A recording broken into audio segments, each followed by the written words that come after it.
আমি ভ্যাকেশন থেকে ফিরে আমার কবুতরগুলো, শখের কবুতরগুলোর কী অবস্থা সেটা আজকে দেখি। আমি খুব ভয়ে আছি। যাই হোক, ওয়াও! আমার কবুতরগুলো সবগুলোই সুস্থ আছে দেখছি। না, এভাবে আপনারাও আমার মতো যখন ভ্যাকেশনে যাবেন, আমার মতো এভাবে এই বুদ্ধিটা অ্যাপ্লাই করতে পারেন। আমি সবগুলো কবুতরের মুখগুলো, খাঁচার মুখগুলো খুলে দিয়েছি। আপনারা যদি চান, আপনারা এভাবে খাঁচার মুখগুলো খুলে বিভিন্ন জায়গায় ঘুরতে বা বাড়িতে যাইতে পারেন। যাই হোক, আমার কবুতরগুলো যখন আমি বেড়াতে গিয়েছিলাম, তখন আমার কবুতরগুলো একটাও ডিম পাড়েনি। কিন্তু এখন আমি এসে দেখি সবগুলোই ডিম পাড়ছে। ওয়াও! এটা তো উপরে এই জোড়াটা 2টা ডিম পাড়ছে দেখতেছি। দেখি তো ডিমগুলো কেমন। না, ঠিক আছে। ডিমগুলো বেশি দিন মনে হয় হয়নি। 2-1 দিনের মধ্যেই ডিমগুলো পাড়ছে। এবার তার নিচের জোড়াটা, না, এই জোড়াটা ডিম পাড়েনি। এই জোড়াটা ডিম পাড়া উচিত ছিল। যাই হোক, নিচের এই জোড়াটা সিঙ্গেল। এই জোড়াটা আবার সিঙ্গেলই, প্রথম থেকেই সিঙ্গেল আছে। এটা আমাকে খুব ভালোবাসে। এটা আমাকে দেখলে আমার দিকে ছুটে আসে এবং আমাকে খুব ভালোবাসে। এটা হচ্ছে আমার প্রথম কবুতর। তো এর নিচেই যেই কবুতরটা আছে, এই কবুতর জোড়াটাও খুব সুন্দর।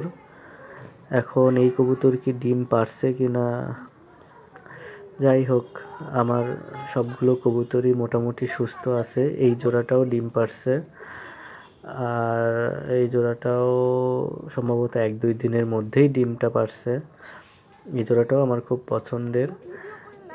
আর এর কথা কি বলবো, এ তো আমাকে দেখলে আমার কাছে ছুটে আসে। প্রথমেই একবার বলছি, এ আমার হাতের উপর থাকে এবং আমার বাকবাকুম করে ডাকে।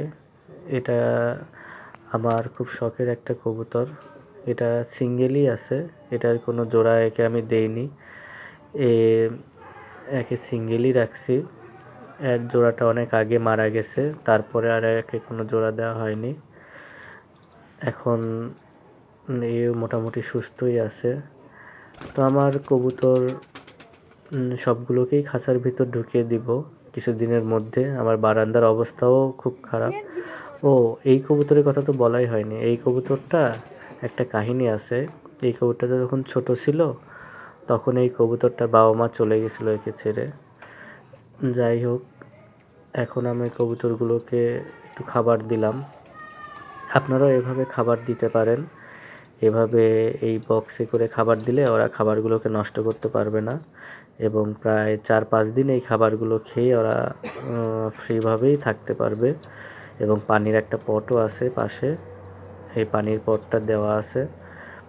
আর আমি যেটা বলছিলাম, আমার এই কবুতরগুলো খুব শখের। আপনারা দোয়া করবেন যেন এই কবুতরগুলো সুস্থ থাকে এবং এই ডিমগুলো সবগুলো, প্রায় 3 জোড়া কবুতর ডিম পাড়ছে।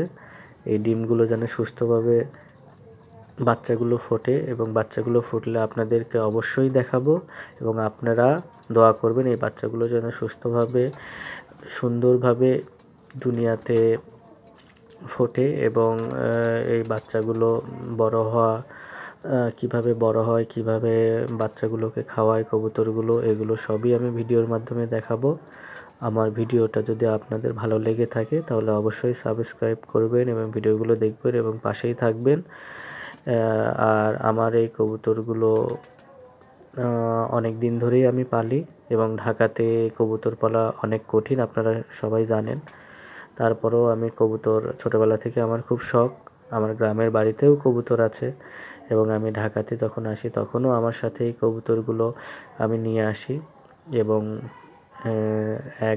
একটা একটা করে এখন আমার প্রায় অনেকগুলোই কবুতর হয়ে গেছে। এখন দেখা যাক কতদিন এই কবুতরগুলো আমার সাথে থাকে এবং এই কবুতরগুলো কীভাবে আমার সাথে খেলাধুলা করে, কীভাবে আমার সাথে বড়